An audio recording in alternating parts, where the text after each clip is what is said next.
and give up attachment to external forms. Directly you do this, you will attain liberation and immortal joy and peace within yourself. Don't substitute a golden chain for an iron one. Both are cause of bondages. Actually, the whole project called In Search of Papa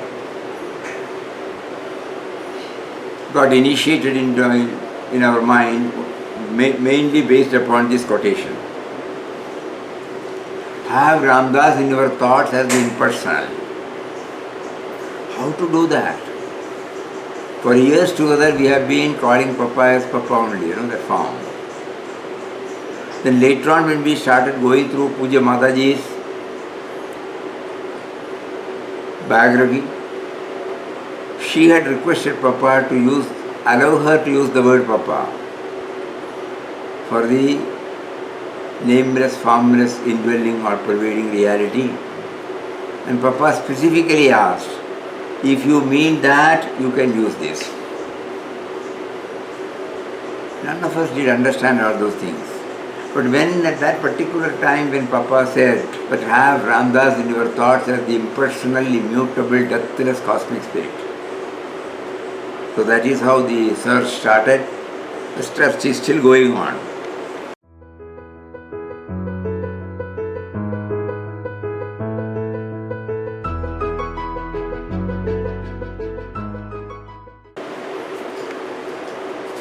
It is very difficult. It is very, very difficult. But how can we accept? We remember, yes, now we remember Puja Swamiji telling us when he was in, he was a Jawan in the defense, working in Rangoon during the Second World War time. One of his friends told him that we happen to know about a saint in South India, who says there is no disorder in the world. Everything is as it should be. Puja Swamiji was telling as soon as we heard, he couldn't digest it. So he said only two people in the world can say that. Either one man must be mad or the other man must be a realized sage. So again, because only a realized saint can say that everything is happening only by the will of God. Later on, when we come to ashram, and when he asked us to, or when this universal prayer, every day we chant in the bhajan hall, there are three words first. O Creator, Protector and Destroyer of the world.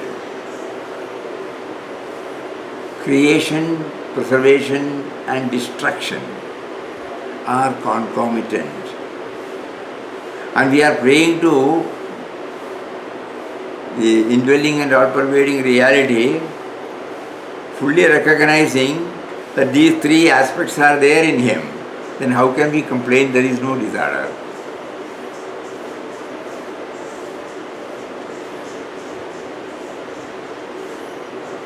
Whatever is happening only by his will. Even a seed has to break, seed has to die to bring out the seedling, sprout. There is a destruction and there is a creation. From the level of seed, it is a total annihilation. So when we start thinking, why did he ask these first three words? O Creator, Protector and Destroyer of the world. Everywhere this is going on. We are all now immersed in gardening in the evening time. We make the land conducive for planting. In that process, we are disturbing the order there. Nature has got an order. We are disturbing the order, apparently for a productive work, a creative work. We are bringing out a beautiful garden. It's a creative one. But in that process, what is happening? So many insects are there, so many weeds are there. They are all destroyed.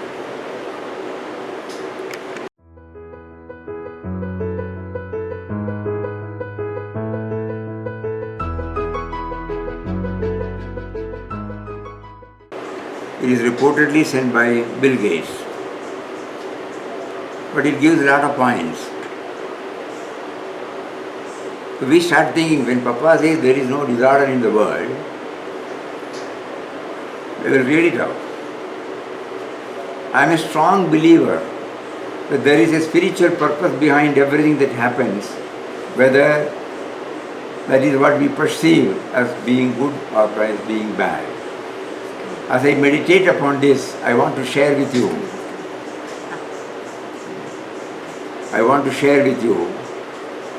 What I feel the coronavirus is really doing to us.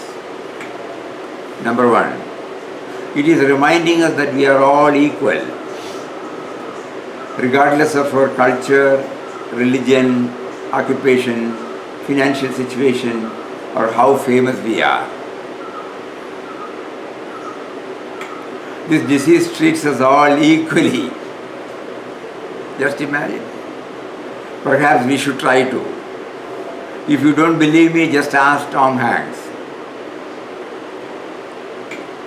Because previously we thought, certain countries are advanced, developed countries, that are not developing countries, there are underdeveloped countries. And then what happened? It is affecting equally everybody. Everybody is trying to find out some source by which this can be abated, controlled, contained. It doesn't discriminate. This is a developed country, this is a developing country, this is an underdeveloped country. No, equal. In fact, as on date, we feel the developed countries are affected more. It is reminding us that we are all connected in something that affects one person as an effect on another. Actually, it started somewhere. Then we started all bothering about our own safety, rest of the people's safety. Now initially we think about our kith and kin, our near and dear ones in various countries who got entrapped there because of this. Because we heard that when somebody dies, today's paper, the body cannot be brought. The funeral was done online in South Kerala. Such is the plight now. But the thing is that we feel for them. They may be strangers. If this is not there, how will we feel it? So now we are trying to find out Papa's words. There is no disorder in the world. Everything is as it should be. Whatever is happening only by God's will, and whatever is happening for our ultimate good. It is reminding us that false borders that we have put up have little value, as the virus does not need a passport. Anybody coming from a virus affected place, immediately the transmission takes place. Even in India, even in Kerala. We all know this.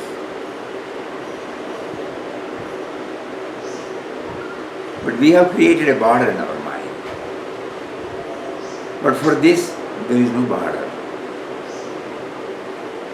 These are points for introspection, for reflection, not for just hearing and going.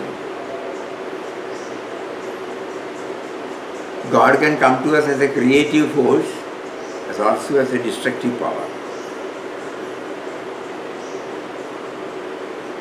When something is created, it is available for everybody.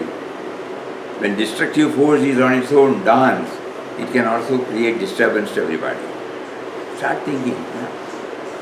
It is reminding us, by oppressing us for a short time, of those in this world whose whole life is spent in oppression. We can't do that. A day may come, we may also get oppressed. It is reminding us how precious our health is and how we have moved to neglect it through eating nutrient poor manufactured food and drinking water that is contaminated with chemicals upon chemicals. If we don't look after our health, we will of course get sick. Now for the past 21 days in India, we have been under this lockdown. Previously when we were free, how often we were going to the market. Whether we want it or not, when we see something we buy. Can we say that then we were leading a desire-based life and now we are trying to lead a need-based life? When all these creature comforts were not there, we were living in we were also living comfortably. At that time our desires were less. Now it is a consumerism is up and up. It is not the need-based life. So God, can we say that God wanted to put a break and wanted to dwell on this, remind us about the need-based life? Why don't you start thinking? Simple life, what is essentially needed, so that in times of crisis, in rainy days, we can just manage. Suppose we are not used to this, we will not be able to manage. Every once in a way, when such type of shocks are given to us, we are reminded of the simple life we were all leading, or our elders were leading. Start thinking.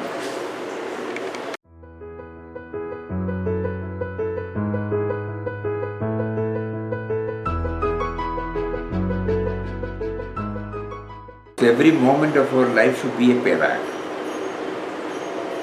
Payback can be through the family members, payback can be through the professional field, payback can be through the society. Then the whole, the definition changes, the meaning changes. We are not wage earners. We are not workers. All these points come only when, because now we take care of others. We become conscious of we become sensitive to the demands and suffering of people in and around us. Wherever we are permitted within the compound, we hear somebody is sick, somebody is immediately taken care of, somebody wants the medicine, somebody has run out of something,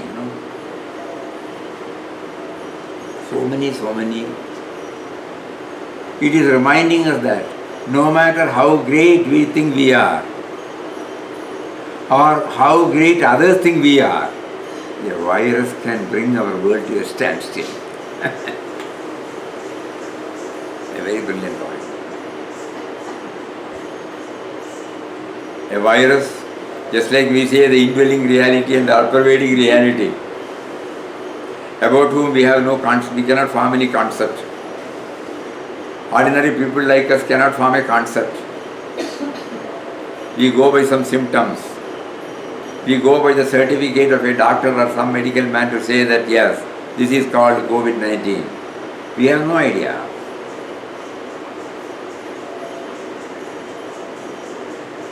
However powerful we may be, however influential we may be, however affluent we may be, still, even the Prime Minister of UK, he had to be in ICU. Thank God he is back again.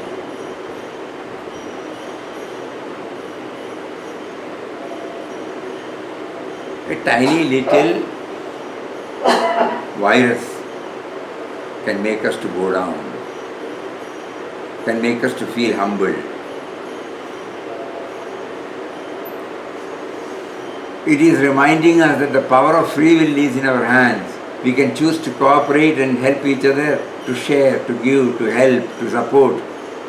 Or we can choose to be selfish, to hoard, to look after only ourselves. Indeed, it is difficulties that bring out our true colors. Here it is actually the word free will can be replaced. It is not free will. It is a choice given. Either to become self-centered or God-centered. Self-will starts from self-centeredness. God's will starts from God-centeredness.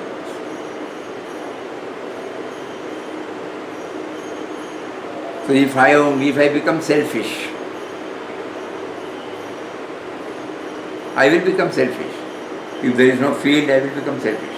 Yesterday we were sharing about Vinobaji's life, how he was pining for getting the whole papaya. But when it became fully ripened, the mother asked him to pluck it. And after plucking it and after removing the skin, when it was cut into various pieces, she asked him to go and give to everybody in the village. And there was only 1 or 2 pieces left for him. So when he asked why it is in our compound, why should we give? She made him know. So many factors have contributed for its fruition, for its ripening, for its very existence. Mother Nature in the form of sun, in the form of earth, in the form of water, in the form of air, it has contributed. God has contributed in the form of a seed. So how do we pay back? The manifested world is the physical form of God, the form of the Panchabhutas. How do I give back to the Panchabhutas? Only by serving it. I may not be able to give fully, but I will part with them. This hardly we all remember, suppose it is grown in our compound, we feel it is ours.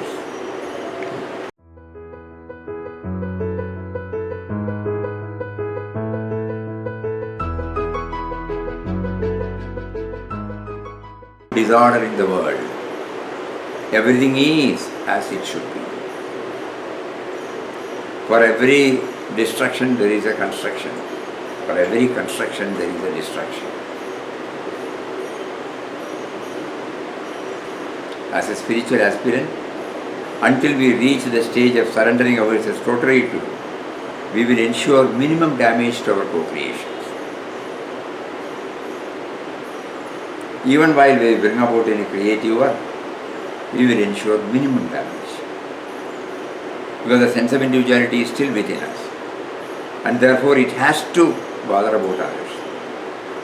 At the same time, when we reach the other stage, they will be able to see. When we see from the plains, we will see a place where it is swampy, dirty, lot of mosquitoes. So a lot of waste articles are certain articles which bring out foul smell. But when we go to the mountain top and look at the world, look at the same place, we will not be able to see that. When we see from the aircraft, still more it will be wonderful. So it means what? When I raise myself to a higher level, I don't see the so-called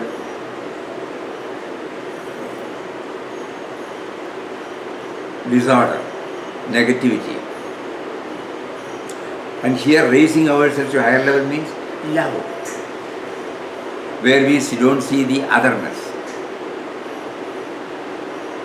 Just imagine when suppose our child or anybody elderly people or our family members, they fall sick and they pass stools or they pass urine or they vomit.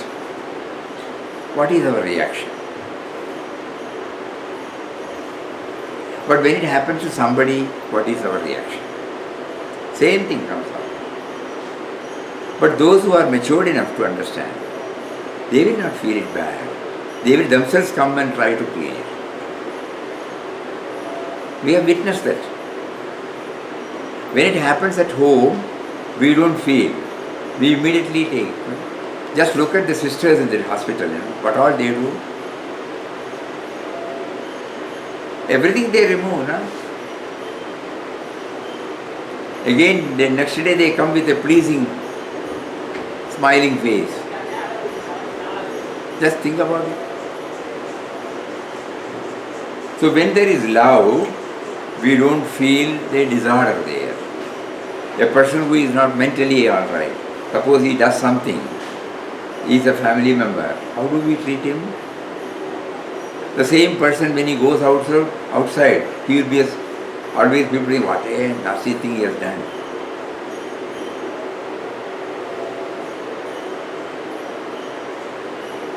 There is a person in Madras whose name is Rafiq. One day when he hails from Kerala, he has a small business in Madras. One day when he reached Madras Central Station, he was coming from his native place. At the Central Station, very near to the platform, he saw a person sitting near the tap, eating his own stool, with practically nothing on his body. Everybody looked at, passed away. Oh, Ayyo Pava. But this man, he couldn't do that. He immediately rushed up to the general hospital, which is just opposite to the Central Station. He told them, here is a person, can I bring him here? No, we can't manage. There is no rule. He went to the police station. Police station said, we can't manage. Everybody rejected. Finally, this man took an auto, physically lifted him up from the same position, took him to the house. This man did not utter a word. With nothing on his body. He must not have had his bath for years together. So his Mrs. asked him, what is it that you have brought? I saw him. He is also a human being like me, no? I couldn't just pass on like that. So he took him inside. And he told us, he gave a bath, with jet pipe. And then finally gave him a good wash, gave him dress. Then next day he gave him to eat. He ate little, but did not open his mouth to say who he is, what he is. Next day he took him to the doctor, some psychologists, the psychiatrists. Then they gave some medicine. After so many days, he started responding to everything. Not a word. He did not know where from he is coming. Again he was going through some other place. He saw another man like this. Same, he brought. His missus said, what do you think you are doing? I have got a family here. If you start bringing people like this, well, how will I accommodate? Then he thought, no, I should not do like that. So he took a room for rent and he started. We had the good privilege of meeting him 16 years back. And by that time he had about 30 to 40 people. He was taking care of them. He said everything we have to attend, including their thoughts of nature. Now again we come back. Why did he not see the disorder there? He was stretching himself, becoming one with them.